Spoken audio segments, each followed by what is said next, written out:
This was the most vile and grotesque freak show that's ever been on television. We just started pushing the needle towards red. Let's see how far we can push it. Today we're talking about the Netflix documentary Jerry Springer Fights Camera Action. You remember Jerry, king of daytime chaos, where every episode felt like Thanksgiving dinner at a dysfunctional family's house. Fights, love triangles, and secrets exposed under the glare of stage lights. But here's the kicker. While the Jerry Springer Show was the definition of messy entertainment, this documentary pulls back the curtain to show just how messy we were for loving it. Did we laugh too hard at lives falling apart? Were we entertained at the expense of people's pain? Oh, it's about to get deep. Deeper than a Springer security guard breaking up a brawl. Directed by Luke Sewell, this two-part docuseries gives into the rise and reign of the Jerry Springer Show, which ran from 1991 to 2018. That's nearly 3 decades of chaos, folks. It began as a modest Donahue-style talk TV show, a space for meaningful conversations. But then executive producer Richard Dominic stepped in with a wild idea that just might work. What if daytime TV had less therapy and more chair throwing? The documentary walks us through this transformation, from modest beginnings to being the ultimate sideshow. We see the wild stories that captivated audiences, like the infamous I Married a Horse episode. Yes, that happened, and no, you didn't imagine it. But it also doesn't shy away from the darker side, the tragic murder of Nancy Campbell Penance. After her episode airs the chilling reminder that this show wasn't all laughs and staged fights. And then of course there's Jerry's iconic final thought. Remember those? The irony of a brief moment of clarity after 45 minutes of chaos was just ridiculous when you think about it. The documentary clever asked whether those moments of reflection redeemed the chaos or just highlighted how absurd it all was. One of the most fascinating parts of this documentary is its focus on the architects of the madness. Richard Dominic emerges as a genius, or depending on your perspective, the ultimate instigator.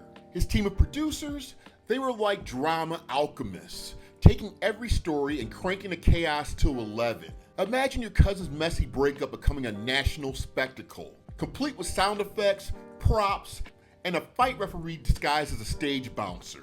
And then there's Jerry Springer himself. The man went from being the mayor of Cincinnati to hosting what can only be described as the circus of humanity's worst impulses. He doesn't appear in the documentary, R.I.P. Jerry, but his presence looms large. You can almost hear him shrug and say, hey, I just hold the mic. The doc makes it clear. Jerry just wasn't a host. He was a ringmaster, holding the chaos together with his signature mix of charm, wit, and nonchalance. Now let's get real for a second. College me, I lived for the Jerry Springer Show. My friends and I would gather around the TV like we were watching the Super Bowl. We even joked about taking a road trip to Chicago just to see the madness live. And let me tell you, we had favorites. For me, it was Chi-Town to Pimp. The guy oozed charisma. I am the one that, you know, the term that we call turn somebody out. Yes, I am the one that first introduced her to this game. This game not for everybody. You know, I may add that she's one of the best in this here game here. You know, and everybody can't play this game. She's one of the best that does this here. And if she wants to leave, she could leave. Leave? I mean, come on. You know, at this point in time, I can't have her to leave like this here. Not right now. It's mathematical impossible. But now, watching this doc as an adult, it really does hit different. Back then it was easy to laugh, but now you start to see the cracks, the exploration, the harm, the real consequences for real people. Some guests were hurt emotionally, others physically, and some stories ended tragically. Maturity or just maybe just experiencing some Springer-level drama in real life makes you question why we found it so funny. The documentary just doesn't show us the chaos, it holds up a mirror, and sometimes the reflection isn't pretty. We've all seen those viral moments where someone finds out on national TV that their spouse cheated on them with their best friend. It's messy, sure, but it's also someone's life. The doc made me think, were we complicit? Did we laugh a little too hard at someone else's pain? Here's the thing, the Jerry Springer Show wasn't just trash TV, it was a cultural phenomenon. It influenced everything from reality TV to memes before there were memes. Shows like... All right, you're a partner, mother's... I'll kill you, Paul! your hood. I got your hood. Whoa, settle down. Okay, settle down. It's okay. It's okay. Shows like Maury, Dr. Phil, or even Keeping Up with the Kardashians owe a debt to Jerry's brand of raw, unfiltered spectacle. But where does that leave us? The doc suggested Springer's show was a reflection of its time.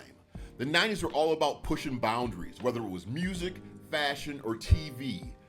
And Springer, he pushed boundaries so far they broke.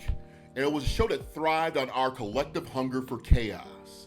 And let's be honest, part of the appeal was it made us feel better about our own lives. Sure, your uncle might be a little weird, but at least he's not marrying a horse, right? So how does this documentary stack up? On a scale from final thought to throw a chair, I'm giving it a 6 out of 10. It's thought-provoking, sometimes funny, and occasionally hard to watch. It doesn't try to exonerate or villainize Jerry Springer, it simply presents the facts and lets you decide.